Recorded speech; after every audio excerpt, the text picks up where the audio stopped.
Perkenalkan, saya Sherman Margareta Jasiswoyo dengan NIM J00237179 dari kelompok A3 akan menjelaskan mengenai anatomi trukus encephalon dan lain sebagainya sebagai laporan praktikum anatomi.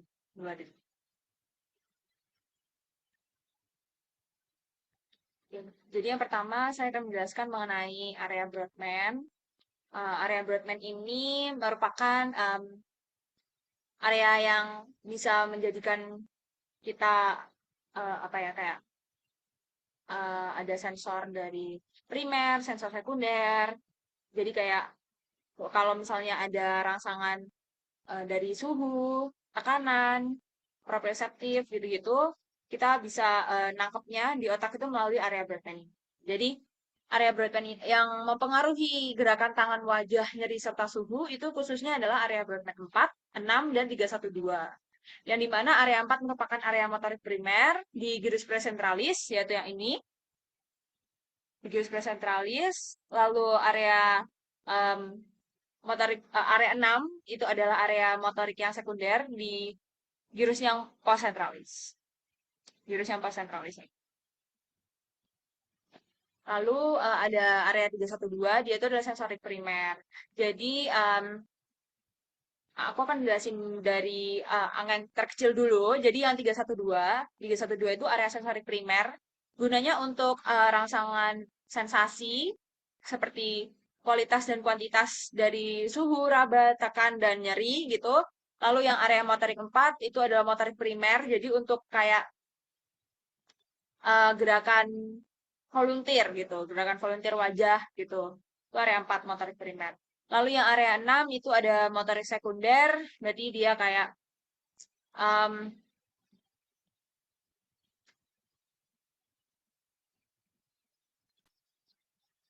kalau kalau yang area 4 itu adalah area motorik primer, di mana dia adalah yang mengatur rangsangan gerakan volunteer dari wajah dan juga ekstremitas. Lalu yang motorik sekunder dia mengatur gerakan volunteer dari em,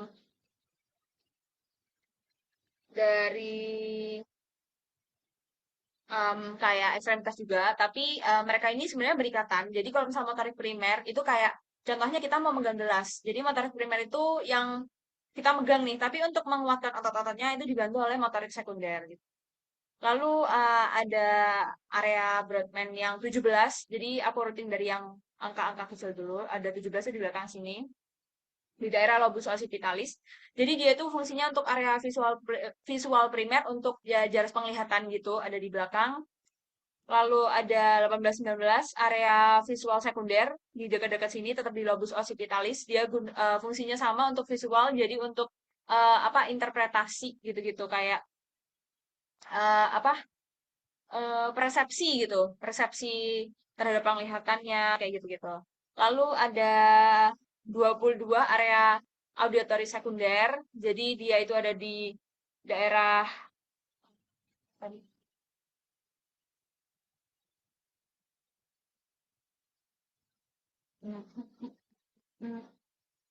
Ini jadi dua-dua ada di daerah sini di temporal, jadi audio sekunder.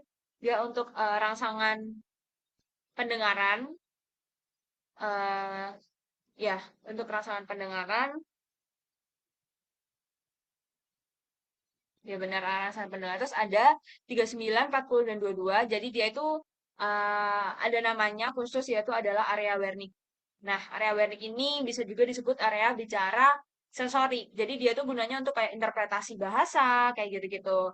Terus untuk auditori juga gitu. Terus kalau yang part 3 itu ada area gustatorik. Jadi kayak sesuai namanya gustatorik berarti dia ada kayak mengenali rasa gitu. Area 43 di sini. Area 3 ini ya. Tadi area Wernicke ada 29, 39, 25, 22, 39 dan 40. Itu ada area Wernicke. Lalu ada area gustatorik ini di sini. Habis itu ada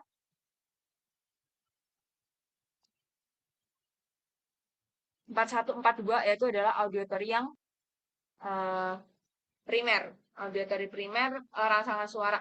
Oh, kalau misalnya yang auditory sekunder itu dia yang asosiasi pendengaran. Jadi kayak ya em, interpretasi dan asosiasi pendengaran. Lalu kalau yang Wernicke tadi,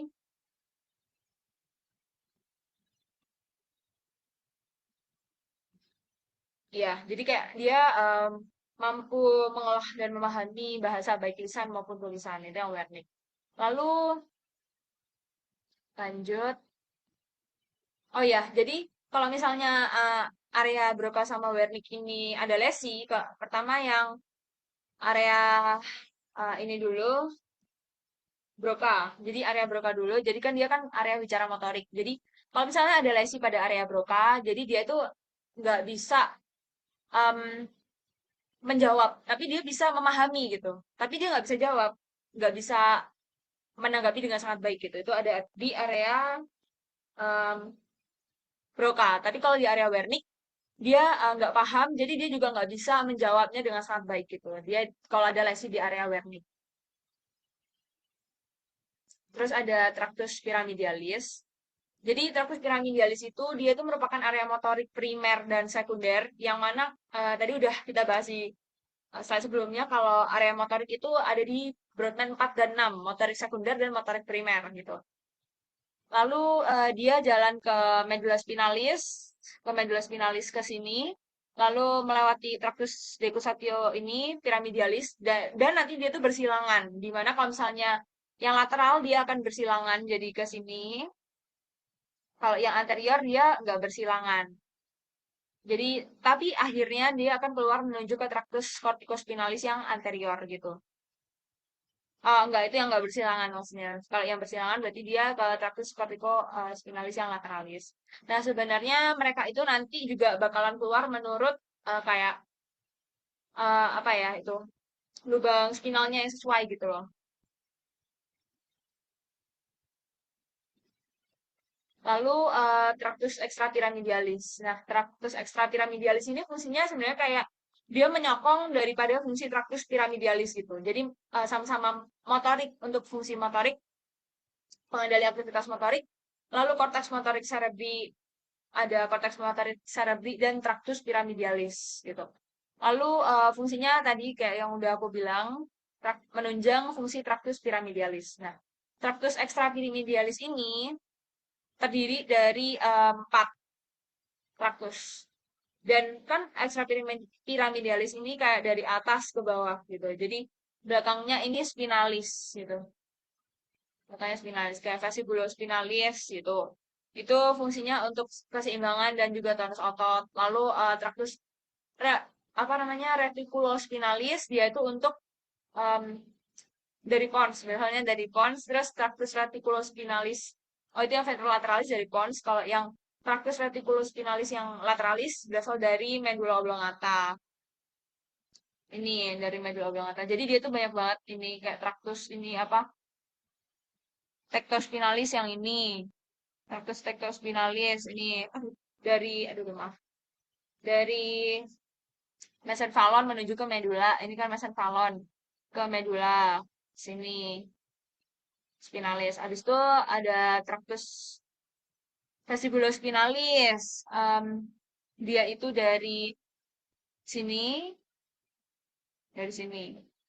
Fungsinya untuk keseimbangan dan tonus otot. Lalu ada reticulospinalis yang apa namanya ventrolateral. Dia berasal dari pons, reticulospinalis yang lateral di sini. Terus reticulospinalis yang lateralis, ventrolateral dari pons. Kalau yang um, retikulo yang spinalis lateralis ada dari medula gitu. Habis itu, tapi di sini kayaknya nggak kelihatan ya. Terus ada tractus tectospinalis ini, vestibulospinalis yang ini udah. Terus dari mesenfalon, terus dari mesenfalon menuju ke medula spinalis tecto. Vestibulospinalis, keseimbangan dan tonus otot. Vestibulospinalis. Habis itu ada retikulo spinalis yang ventrolateral tadi dari mana? Dari pons gitu. Kalau traktus reticulospinalis yang lateralis itu dari medulla oblongata, medulla oblongata. Ini spinalis medulla oblongata di oh ini medulla spinalis spinal cord, reticulospinalis. Oke.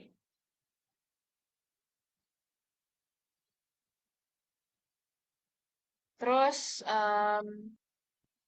jadi aku mau bahas yang ensofalon dari embriologinya dulu. Ensofalon itu dibagi menjadi tiga pas di embriologi dalam kandungan itu ada tiga dan dia tuh kayak dari ektoderm otak itu dibentuk dari ektoderm gitu kan. Nah itu tuh dibagi jadi tiga, ada proensofalon, ada mesensofalon, sama romboensofalon. Kalau proensofalon, dia itu dibagi jadi dua, yaitu telensofalon dan juga diensofalon. Kalau yang telensofalon dia menjadi cerebrum, kalau yang telensofalon dia dibagi menjadi apa? Talamus, hipotalamus, epitalamus, sama subtalamus. Nah, kalau mesencephalon dia itu yang midbrain, jadi tengah. Kalau romboencephalon dia ada jadi traktusnya, ya kok traktus trunkus cerebrinya gitu. Jadi ada cerebellum, ada pons, medulla oblongata kayak gitu. Nah ini, jadi pas dia minggu keempat, dia dibagi jadi tiga, itu prosencephalon, mesencephalon, rhomboencephalon. Ini yang gelombang otak primer. Terus minggu kelima, prosencephalon dibagi menjadi telencephalon dan juga diencephalon. Nanti yang telencephalon ini jadi cerebellum. Ini prosencephalon, jadi telencephalon, diencephalon. Ini sama ini. Ini pas masuk minggu ke-8. Ini kan ada di encephalon juga, ada telencephalon, terus ada mesencephalon midbrain yang nanti tetap aja jadi mesencephalon midbrain. Lalu ada metencephalon sama mielencephalon. Jadi rhomboencephalon itu nanti terbagi jadi metencephalon sama mielencephalon. Kalau yang metencephalon ini dia nanti jadi pons sama um, cerebellum. Kalau misalnya yang mielencephalon dia menjadi medulla oblongata. Ini rhomboencephalon, metencephalon jadi pons dan cerebellum. Kalau yang melencephalon nanti jadi yang medulla oblongata ini. Bentukannya kayak gini. Udah, kita bahas yang anatomi cerebrum. Cerebrum itu otak yang besar. Jadi dia itu encephalon yang besar. Namanya cerebrum. Kalau cerebellum L itu berarti kecil, yang otak kecil. Nah, cerebrum ini sendiri letaknya ada di fossa cranii anterior et media. Terdapat dua buah belahan ini namanya kayak hemisferium. Jadi hemisferium itu kayak ya belahan yang gini apa kayak hemisferium ini dextra et sinistra gitu. Nah, belahannya ini namanya adalah viscera longitudinalis cerebri. Jadi nanti dia membagi menjadi otak menjadi kanan dan kiri. Nah, viscera longitudinalis cerebri ini nanti kayak diisi oleh falx cerebri gitu. Terus mereka berdua ini dihubungkan oleh corpus callosum. Nih, terdapat dua belahan hemisferium cerebri dipisahkan oleh viscera longitudinalis cerebri dihubungkan oleh corpus callosum dan terdiri dari gyrus dan sulcus. Jadi gyrus itu adalah area yang menonjol-nonjol gitu. Kalau sulcus itu berarti garisnya kayak ya yang cekung ke dalamnya gitu. Yang corpus callosum itu ini, jadi dia merupakan serabut komisura yang paling besar itu ini, corpus callosum. Nanti dia menghubungkan otak kanan dan otak kiri, ini visceral longitudinalis cerebri. Terus ini adalah tadi kan berhubungan sama Broadman ini suku sentralis.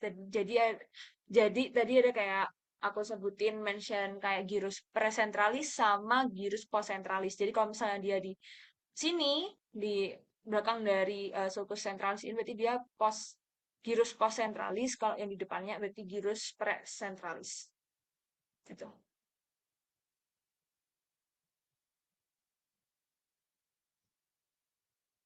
Oke, lalu ada em, ini sama kedua belahan dihubungkan oleh corpus callosum, ini corpus callosumnya, terus ini viscera longitudinalisnya, dan sulcus presentralis, ini kan, ini sulcus centralis yang depannya presentralis, kalau yang belakangnya postsentralis. Ini gyrus frontalis, udah. Lalu ada cerebrum, lobus et sulcus. Oke. Jadi aku membahas lobus sama sulcusnya. Jadi kan tadi kan ada kayak pembagian gini, itu tuh dia tuh sulcus-sulcusnya itu membagi otak menjadi beberapa lobus gitu. Kalau banyak namanya lobi gitu kan. Nah, sulcusnya itu ada namanya. Jadi, hmm, oh kita bahas dulu lobusnya. Ini lobus yang besar. Nanti ada gyrus gitu. Jadi ya sulcus juga membagi gyrus jadi gyrus-gyrus gitu. Yang kayak gininya. Jadi yang pertama kita bahas dulu lobusnya. Jadi di sini kalau yang penampang ini itu yang depan ini adalah lobus frontalis. Kalau yang ini itu adalah parietalis, yang belakangnya frontalis, parietalis. Kalau yang ini occipitalis yang kuning, yang hijau ini adalah temporalis. Ini tampak dari lateral, apa ini parietalis. Kalau yang ini frontalisnya Pak, occipitalis, yang ini temporalis. Nah, terus ada lobus yang bagian dalam itu tuh ada lobus namanya limbicus. Ini di bagian dalam harus dibuka dulu. Sama ada lobus incus gitu. Lobus incus mana lobus incus ini lobus incus. Jadi di dalamnya lagi lebih dalam. Lobus insule bukan lobus incus, maksudnya lobus insule ada di sini. Lalu ada sulcusnya. Sulcusnya itu tadi udah aku sebutin dikit ada sulcus centralis gitu. Ini sulcus centralis, lalu ada sulcus presentralis juga. Bukan. Maksudnya ini dari sini aja. Jadi di sini ada sulcus namanya sulcus centralis. Terus ada sulcus lateralis di sini. Terus juga ada nanti ini sulcus parieto occipitalis. Nah, terus ini juga ada namanya sulcus yang ini calcarinus ini, sulcus calcarinus, terus ada sulcus udah cuma ada segitu. Jadi yang pertama itu adalah sulcus centralis, dia itu memisahkan si lobus frontalis dengan lobus parietalis. Nah, kalau yang em, sulcus ini lateralis, dia tuh memisahkan antara temporalis dengan frontalis dan juga parietalis. Terus ada sulcus apa lagi ya? Ini sulcus parieto occipitalis kayak namanya, berarti dia memisahkan antara lobus parietalis sama occipitalis. Terus ada sulcus calcarinus, jadi dia memisahkan ini occipitalis, apa lobus occipitalis. Gitu. Oke, next ada girusnya tadi. Jadi hmm, kayak yang udah aku bilang, sulcus itu juga membagi otak jadi beberapa girus gitu. Sebenarnya kalau mau lebih gampang yang gambar ini sih. Jadi ini ada pertama gyrus presentralis ini. Kita gambar ini dulu aja yang lumayan 3D ini ya. Nah, yang pertama adalah gyrus centralis. Harus cari dulu sentralisnya ini. Berarti kalau depannya tadi apa? Presentralis. Gyrus sulcus kan, berarti depannya gyrus nih. Sulcus kan yang cekungan ke dalam. Kalau gyrus kan berarti yang menonjol ke atas. Berarti girusnya ini ada girus presentralis karena dekat dengan lobus occipitalis. Presentralis di depannya. Berarti kalau yang belakang ini adalah girus postcentralis yang ini. Terus nanti ada namanya juga sulcus presentralis dan sulcus postcentralis. Jadi bisa dikatakan kalau misalnya girus postcentralis definisinya adalah girus yang berada di antara sulcus centralis dan juga sulcus postcentralis gitu. Begitu juga yang girus presentralis. Jadi girus presentralis itu ada di antara sulcus presentralis sama sulcus centralis gitu. Terus maju dikit ada di lobus occipital, maksudnya kayak di lobus frontal gitu. Nah, di lobus frontal itu ada ada dua sulcus, yaitu ada sulcus yang ini frontalis superior sama sulcus yang frontalis yang inferior gitu. Mana ya? Nggak ada di sini kah ininya? Kalau di sini ada ini. Nih, sulcus frontalis yang superior sama sulcus frontalis yang inferior gitu.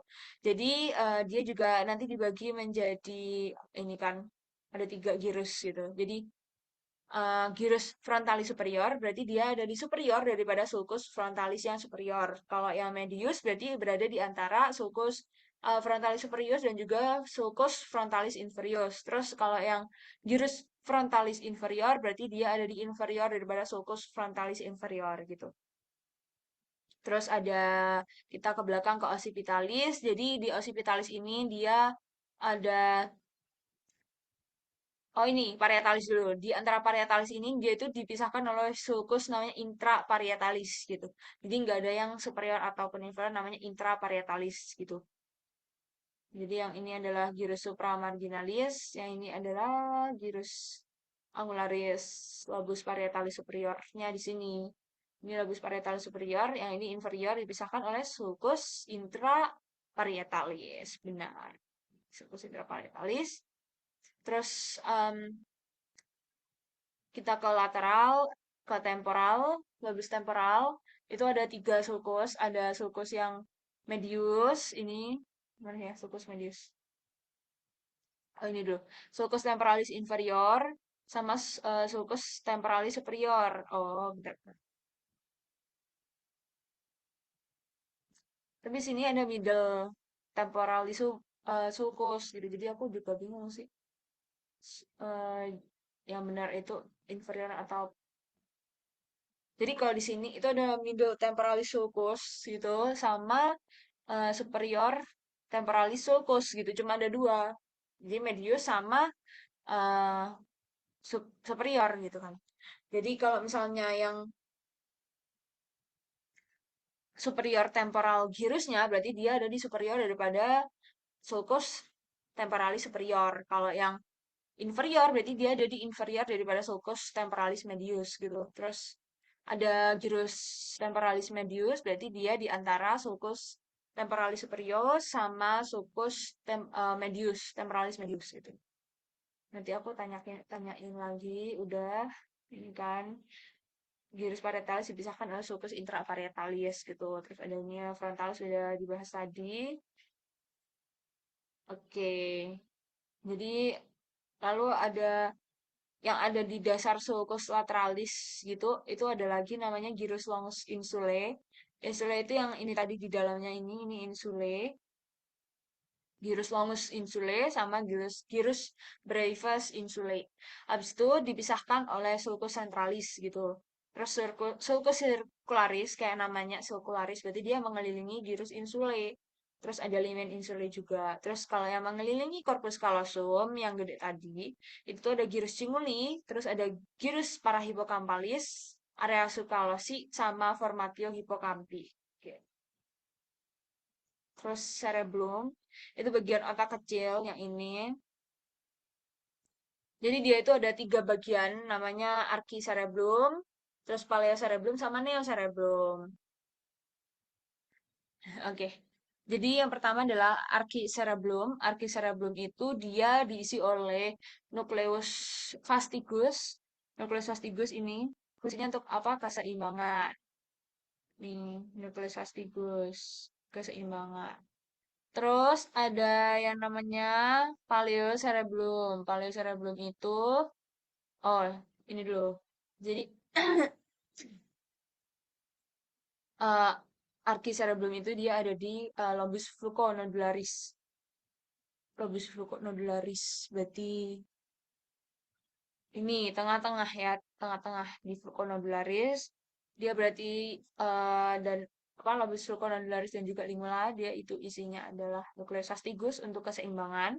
Lalu ada di anteriornya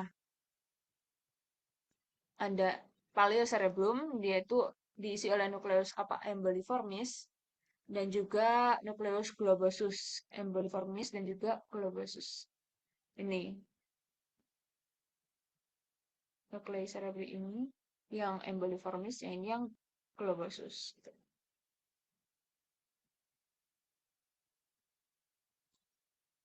Dia yang apa lobus anterior gitu di sini. Terus ada yang terakhir neocerebellum, dia yang di posterior. Berarti dia ada nukleus dentatus, nukleus yang paling besar gitu. Jadi untuk fungsinya kalau paleocerebellum tadi fungsinya untuk tonus otot, kalau yang neocerebellum fungsinya untuk kemampuan gerakan terampil dan koordinasi dengan cerebrum. Terus di sini di cerebellum itu juga ada yang namanya pedunculus cerebralis superior, itu yang ini. Pedunculus cerebralis medius itu yang ini. Yang pedunculus cerebralis inferior itu yang bawahnya. Terus ada juga colliculus yang facialis sama colliculus yang eh ini colliculus facialis. Abis itu ini ada stria medullaris ventriculi quarti. Ini tuh memisahkan si area ini dengan medulla oblongata gitu. Terus di sini tuh ada area ini tuh apa? Jadi area yang kayak cerebellum ini ke medulla oblongata itu yang memisahkan adalah stria medullaris ventriculi quarti. Terus ada tuberculum cuneatum sama ini gracialis di sini. Nanti fungsinya tuh untuk membawa jaras kalau yang grasial itu yang ke ekstremitas bawah inferior kalau untuk tuberculum corneatum berarti dia yang atas gitu. Jadi ada obek di tengah-tengahnya. Terus ada truncus cerebri. Truncus cerebri itu berarti kayak yang batang-batangnya gitu. Jadi di situ tuh ada substansia nigranya. Substansia nigra itu berarti yang hitam-hitam ini, substansia nigra. Ini hitam-hitam ini. Dia tuh membagi pedunculus cerebri. Pedunculus cerebri itu ini menjadi crus cerebri sama tectum cerebri. Tegmentum maksudnya, bukan tectum. Tectum itu ada di bawahnya ini tectum. Kalau ini berarti tegmentum sama crus cerebri. Terus crus cerebri ini dia ada serabutnya kayak gini kan. Nih, ini ada serabut-serabut. Dia itu serabutnya descendant Fibrae corticopontis, Fibrae parietopontis, Fibrae corticobulbaris medialis et lateralis, terus ada Fibrae corticonuclearis dan Fibrae corticospinalis. Terus ada tegmentum mesencephaly ini juga yang struktur yang paling khas itu adalah nukleus rubber gitu. Jadi kelihatan banget di sini warnanya pink. Nukleus rubber. Warnanya pink. Terus ada lemniscus lateralisnya juga. Jadi lemniscus lateralis ini dia ada di colliculus inferior buat jaras pendengaran ke talamus gitu. Colliculus inferior untuk pendengaran. Terus ada substansia nigra tadi warnanya kan gelap. Itu tuh karena ada melaninnya. Terus itu penting untuk fungsi motorik ekstrapiramidal dan hubungannya dengan ganglia basalis. Jadi itulah kenapa kalau misalnya kena gangguan apa kekurangan apa tadi dopamin. Dopamin itu adalah hasil dari sekresinya dihasilkan oleh substansia nigra gitu. Jadi nanti ada kelainan gerakan motorik gitulah. Kayak hmm, tremor kayak gitu-gitu. Itu oke lanjut.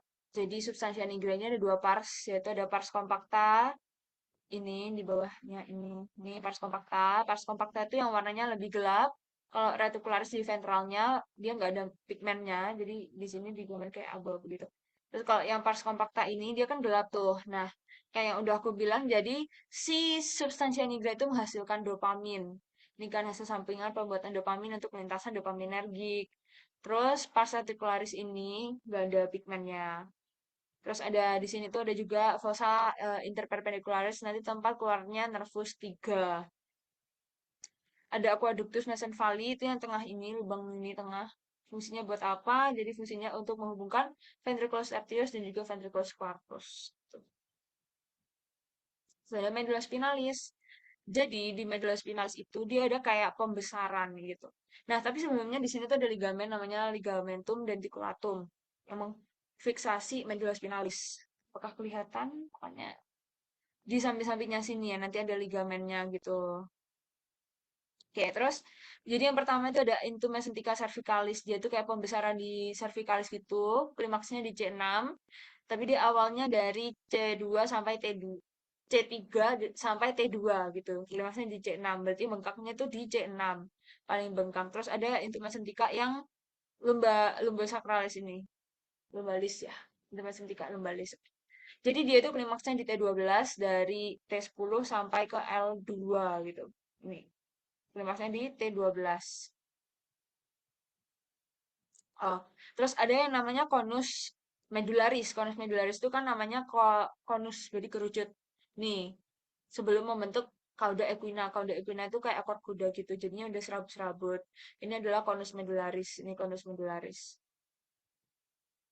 Udah, next kita ke nervus cranialis. Jadi 12 nervus cranialis. Yang pertama ini yang ada dua tempat keluarnya. Jadi ini yang keras, yang ini yang nggak keras gitu. Ya, yang pertama ada nervus satu. Nervus satu apa? Olfaktori. Olfaktori untuk penciuman ya. Ini untuk penciuman. Jadi dia keluarnya ada di kiasma optico. Oh, enggak, salah. Itu yang nomor dua. Kalau yang pertama itu ada di bulbus olfactorius, jadi ada di sini bulbus olfactorius. Terus yang kedua ada nervus opticus, dia keluarnya di sini, apa namanya kiasma opticum. Terus nomor tiga ada di fossa interperpendicularis, jadi dia itu di dalamnya sini.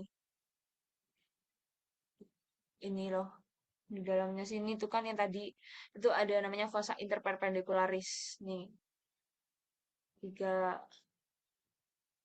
fossa interperpendicularis. Terus kalau yang empat itu ada di ini brachium pontis. Bukan.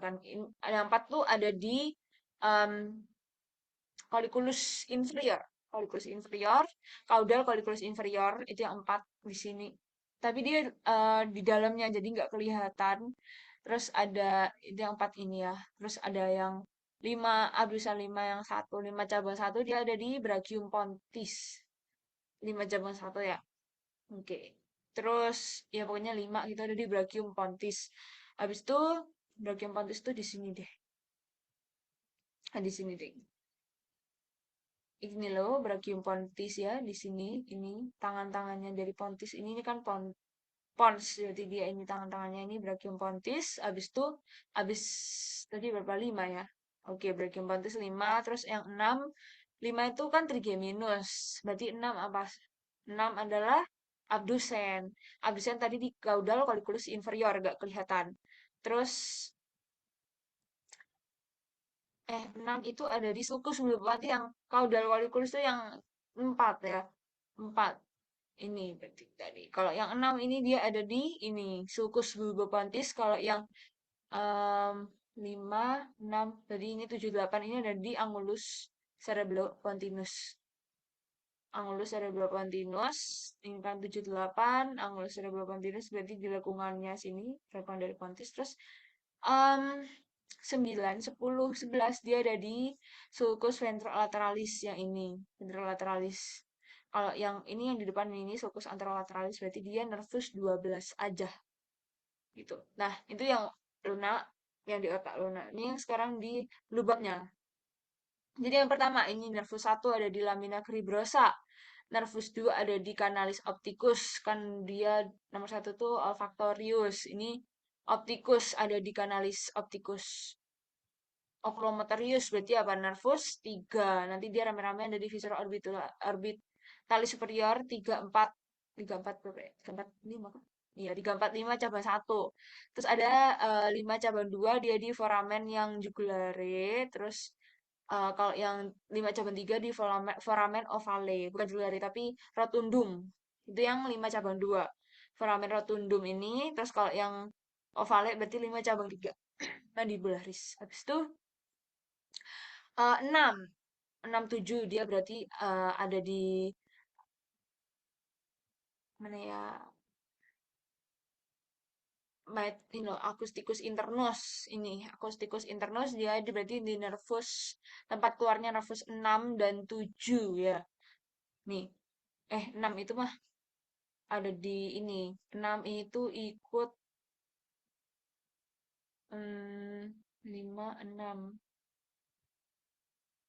Ya, ya. Berarti dia di sini ya guys. Rame-rame keluarnya di viscera orbitalaris superior. Terus ada di sini itu yang ini apertura kanalis interna apa apertura interna kanalis karotida atau nama lainnya adalah meatus austicus interna. Keluarnya 7 8 gitu. Terus 9 10 11 dia itu keluarnya di foramen jugulare. 12 sendiri di kanalis ini, kanalis nervi hipoglossi. Itu yang di daerahnya lateral pada foramen magna. Hospitalis magna. Terus ini adalah circulus atrius civilisi. Jadi circulus atrius civilisi itu gunanya itu supaya apa? Pas otak itu misalnya di arterinya apa apa ya? Vaskularisasinya gitu, dia tuh kayak ada kematian di salah satu sisi, dia masih bisa dapat nutrisi dari pembuluh darah yang lain gitu. Jadi ini adanya di posterior letaknya posterior cerebri. Jadi fungsinya itu buat itu masih bisa membackup gitu kalau misalnya terjadi kematian apa ya penyebab pokoknya ya gitulah ada gangguan gitulah dari suplai darah yang sebelah sini nah, nanti dia bisa suplai lagi yang sebelah sini masih jalan gitu. Oke, langsung aja. Jadi di sini ada ini kan bentuknya kayak lingkaran gitu. Yang pertama itu ada struktur arteri vertebralis. Dua arteri vertebralis jadi satu ke arteri basilaris. Nah, arteri basilaris ini nanti basilaris, oke. Jadi nanti dia akan menjadi arteri cerebri posterior. Nah, terus di sini ada arteri karotis interna. Arteri karotis interna akan dibagi menjadi arteri karotis media. Jadi ini arteri karotis ini ya, apa namanya? Arteri karotis interna akan dibagi menjadi arteri cerebri media sama arteri cerebri yang anterior gitu.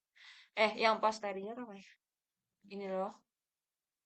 Ini anterior, ini posterior. Tadi ya yang ini basilaris jadi yang arteri cerebri posterior. Kalau yang kartus internal berarti jadi arteri cerebri media sama arteri cerebri anterior. Nanti sesama arteri cerebri anterior dihubungkan oleh arteri communicans anterior. Kalau yang arteri cerebri media dengan arteri cerebri posterior akan dihubungkan dengan arteri communication posterior. Nah, dia itu ada namanya adalah dibagi lagi sebenarnya jadi pars postkomunikalis sama yang pars prekomunikalis gitu. Pre berarti ini sebelumnya, postkomunikalis berarti ini setelahnya. Oke, selesai. Terus ke ini jalur penglihatan. Jadi yang pertama ada di media refrakta itu ada di situ ada kornea, ada namanya aqueous humor sama lensa dan vitreous humor gitu. Oke. Terus ini jalur penglihatannya. Jadi yang pertama itu ada cahaya masuk kan. Sreng gitu. Cahaya masuk nih. Set. Terus masuknya ke apa? Kornea. Habis ke kornea ke apa? Aqueous humor. Ke pupil, lensa, vitreous humor, retina, ke saraf optik, baru ke otak gitu. Kayak gini. Udah. Terus otot mata saat penggerakan bola mata. Jadi mata ini banyak banget muskulusnya.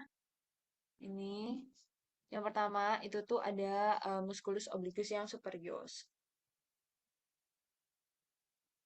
Oke. Jadi musculus obliquus superius itu dia fungsinya ini kan tempatnya ya di sini. Fungsinya dia adalah untuk depresi mata sama gerakan depresi sama gerakan yang menjauhi gitu. Menjauhi berarti abduksi. Nah, kalau yang obligus, oh sama dia itu kayak obligus superius itu untuk rotasi yang lateral. Mari kita cek di sini. Jadi ada obligus superius ini kan menghadap ke bawah dan lateral. Oke, rotasi yang lateral. Terus ada yang namanya obligus yang superius berarti ada apa? Inferius. Obligus inferius ini. Jadi dia itu fungsinya adalah untuk elevasi mata sama rotasi yang medial gitu. Terus ada lagi namanya apa? Rectus lateralis. Rectus lateralis itu kan berarti di pinggir, berarti dia fungsinya untuk aduksi. Oh ya, yang obligus inferior ini juga fungsinya untuk aduksi. Menjauhi berarti abduksi gitu. Berarti tadi ini juga ya, yang apa obligus superior ini fungsinya juga untuk abduksi gitu. Terus yang lateralis berarti dia fungsinya juga abduksi menjauhi. Terus kalau yang aduksi itu yang mendekati berarti dia musculus rectus medialis ini. Fungsinya untuk apa? Aduksi mata. Habis itu em, ada namanya musculus rectus superius. Musculus rectus superius jadi dia gerakan yang elevasi sama yang em, ini apa namanya kok kesini?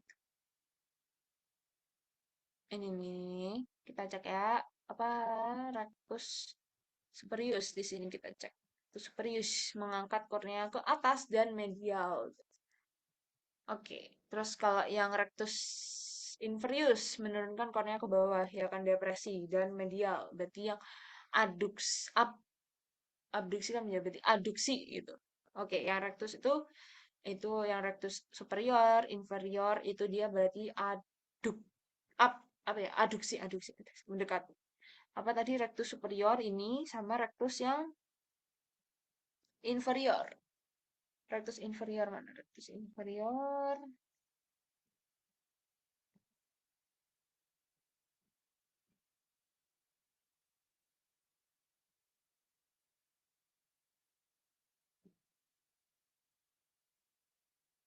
Pokoknya ada yang bawahnya gitu namanya inferior berarti. Dia untuk gerakan depresi sama aduksi. Tuh.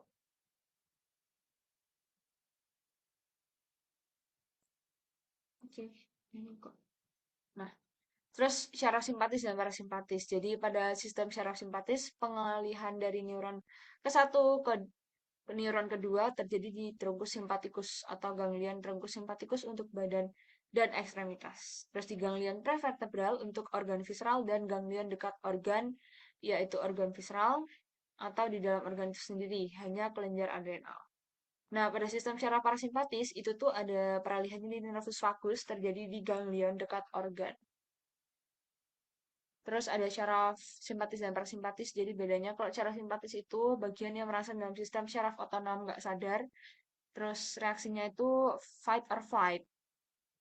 Kalau yang syaraf parasimpatis dia tuh untuk koordinasi yang tenang dan fase metabolisme di tubuh kayak rest and digest gitu namanya. Terus meski dua-duanya itu ada daerah inti yang terpisah. Jadi keduanya itu secara anatomis dan fungsional sangat erat ada di perifer. Terus transmitternya pada organ sistem syaraf simpatis dan parasimpatis itu beda. Kalau parasimpatis ada ACH, kalau yang simpatis ada norepinefrin. Terus stimulasi simpatis dan parasimpatis menimbulkan efek yang berbeda pada setiap organ. Jadi ini contohnya kalau pada organ jantung dia itu simpatis akselerasi frekuensi jantung. Kalau parasimpatis dia memperlambat. Kalau paru mengurangi sekret bronkus dan bronkodilatasi. Kalau yang parasimpatis itu memperbanyak sekret bronkulus dan bronkokonstriksi. Terus traktus gastrointestinalis untuk penurunan sekresi atau motorik. Terus yang satunya juga peningkatan parasimpatisnya untuk meningkatkan sekresi atau motorik. Terus kelenjar ludah perut untuk penurunan sekresi komponen endokrin. Terus peningkatan sekresi yang parasimpatis. Terus organ seksual kalau simpatis ejakulasi, kalau parasimpatis ereksi. Nah, jadi sebenarnya kayak ada analoginya kalau simpatis itu kayak orang lagi dikejar beruang gitu di hutan malam hari gitu. Jadi apa ya deg-degan terus habis deg-degan dia nggak nafsu makan berarti kayak GI-nya itu mengalami penurunan kayak gitu-gitu terus karena malam hari berarti dia apa matanya dia mid midriasis gitu membesar kan. Nah terus kalau yang parasimpatis tuh kayak kita lagi santai di pantai gitu kayak jadi ya udah lapar terus apa keringetan gitu masih hidratasi dan lain-lain. Nervus kranial nih ada ini nervus satu olfaktorius untuk penciuman, nervus dua optikus ini untuk mata, ini juga oculomotorius untuk mata juga, ada troklear juga sama abdusen semuanya menginervasi mata. Terus ada trigeminus untuk facial muka. Terus kalau yang ini juga 5 itu kan ada 3 ya, cabang satu, cabang dua, cabang tiga. Nah, masing-masing itu mempunyai fungsinya sendiri. Kalau yang dua itu kan maxillaris. Nah, ini maxillaris. Terus sama yang satunya adalah mandibularis gitu. Kayak gitu. Terus yang enam, dia itu nah abducens. Tadi yang inervasi mata. Terus tujuh, facialis ya berarti seluruh ini rata-rata di muka di kepala yang atas itu diinervasi oleh nervus facialis. Sama ini penciuman-penciuman yang lidah ini loh. Jadi lidah itu kemudian dibagi menjadi dua ya, sepertiga posterior sama 23 23 posterior sama sepertiga yang anterior. Kalau yang facialis ini berarti dia menginovasi yang 2/3 anterior posterior. Terus ada vestibular untuk keseimbangan dan juga pendengaran ya ini vestibular. Nervus ke 8. 8 kalau 9 glosofaringeal berarti dia menginervasi faring dan juga ini daerah lidah yang tadi sepertiga posterior. Eh, sepertiga anterior ya, yaitu. Terus nervus vagus itu untuk yang GIT gitu, kebanyakan di ya ini GIT. Terus ada 10 11 kok 10 11 11 12 itu ada aksesorius sama hipoglosi. Kalau yang aksesorius dia tuh menginervasi yang ini SCM kayak gitu. Terus kalau yang hipoglosi dia tuh menginervasi ini juga kayak daerah mulut gitu. Nih, jadi sama kayak udah dijelasin tadi. Bulbus satu tuh keluarnya di bulbus olfactorius, dua itu nervus opticus, tiga nervus ophthalmicus, enggak ding. Terus ada empat tuh adalah nervus di dua maxillaris, lima cabang dua, lima cabang dua maxillaris dan macam juga mandibularis gitu kan. Terus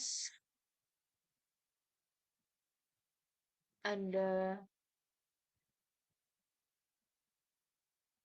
kayak udah selesai jadi eh